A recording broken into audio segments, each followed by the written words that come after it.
How's everybody doing? This video is just to show you how you need to think as an animator when it comes to making your characters move. Now, I'm going to show you two examples. The first one is the idea of grabbing, let's say, a bottle of water. Now, when we're thinking in animation terms, we have to think about the poses. So right now we're in what is called the idle state. And if you were to record this, you would think that your arms, your head, your back, your torso, your feet are all in one position. Now that's what a pose is, right? It's like when you're thinking of posing for the camera. It's the same idea where you are looking at something or someone who is posing in a position before the photo gets taken. Now that is essentially what a pose is, and that's the same thing that we're doing here. Is we're taking a snapshot in a moment of time, recording the position of the body, the rotation of the elbow, rotation of the shoulder, position of the wrist, and that's going to be our pose. So this is our first pose, idle position. Maybe the fingers are touching each other. The pose number two would be the actual act of grabbing the bottle of water. So this is pose number two. Notice how the rotation of the elbow and the rotation of the shoulder. And then pose number three could be grabbing it and then taking it over towards you. And this is pose number three. So you can see the arm has come in. This is pose number three, and this is what you would record, and this is what you would save for animation terms. So the software for animation would just record that positioning in between, right? So from pose number two to pose number three, it records that information, and that is what is called in-betweens. So that's what the software does, but you've got to tell the software what those poses are. Now, when we think about a walk or a jump, I'm going to show you and demonstrate what jump is. You got to think also in the same way of poses. So you can't see my feet, but generally the same idea. Okay. A jump usually is in 7 poses. Pose number 1 is the idle position, like this. Arms are relaxed, legs are, on the ground. Torso also in a relaxed position. Pose number 2 is, what would you think? You're not already in the air, but you have to compress your body to create the anticipation of that movement.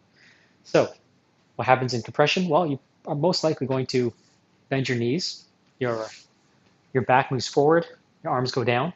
Depending on the type of jump, right? Whether you're jumping because you see a snake, or you're jumping because you are ready to do a volleyball spike, jumping to the air. It really depends on the motivation of that movement, but we're not really concerned about that right now. We're just talking about poses. So pose number 2 is knees bent, torso down. Pose number 3, okay, is called the stretch position. So squash, stretch. Stretch would be that your feet, can't really see it, but I'm on my tippy toes. So you're in the stretch position. Most likely your arms are up in the air like this. That's pose number 3. Pose number 4 is you're in the air, okay? And it can be whatever movement that is motivating the character to be in the air in the first place. So it could be, again, because you're happy because you won the lottery, or because you're doing some sort of athletic move in playing a sport. Whatever the case is, that is the 4th pose. So for me, it'll be maybe something like this. All right, so you can see that legs are in the air, and that's my 4th pose. The 5th pose is contacting the ground. Okay, so again, I'm on my tippy toes, contacting the ground. My arms are about to catch myself in case I fall. Okay, so pose number 6, okay, is the absorption of energy. So after we go from pose number 5 with our tippy toes touching the ground, contacting the ground, we then need to absorb that energy. Okay. Now, if you don't absorb the energy, your knees will probably break, right? Your legs will probably break. Okay, so we're going to squash and stretch, continue that. And so we're going to squash down, absorbing that energy from gravity, all right, into our knees, into our body, and our toes, so our knees are dropping down. And then we'll go back to idle position, which is pose number 7.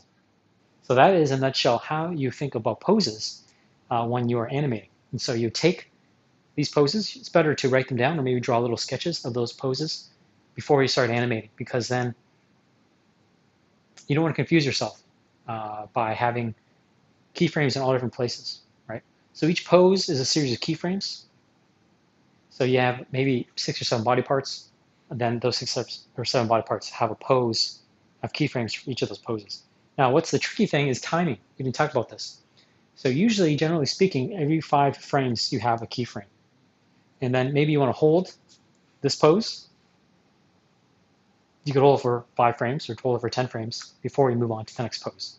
So as you start to do this, you'll start to understand that, okay, maybe on pose number 2, which is the squash, you want it to hold for 10 frames. So you have a keyframe, okay, that defines that on frame 10. And then to hold it, you just copy and paste those keyframes on frame 20. So you have a 10 frame hold before you move on to the next pose. Hope that makes sense. Give it a try. If you think of it this way, you'll be able to animate a lot better. But remember that timing is usually every 5 frames. If you get really, really good and technical and more advanced, then it's going to be 3 every 8 frames. But for now, stick with 5, see how it feels, and move the slider, those keyframes as you need to. All right, so have fun. Happy animating.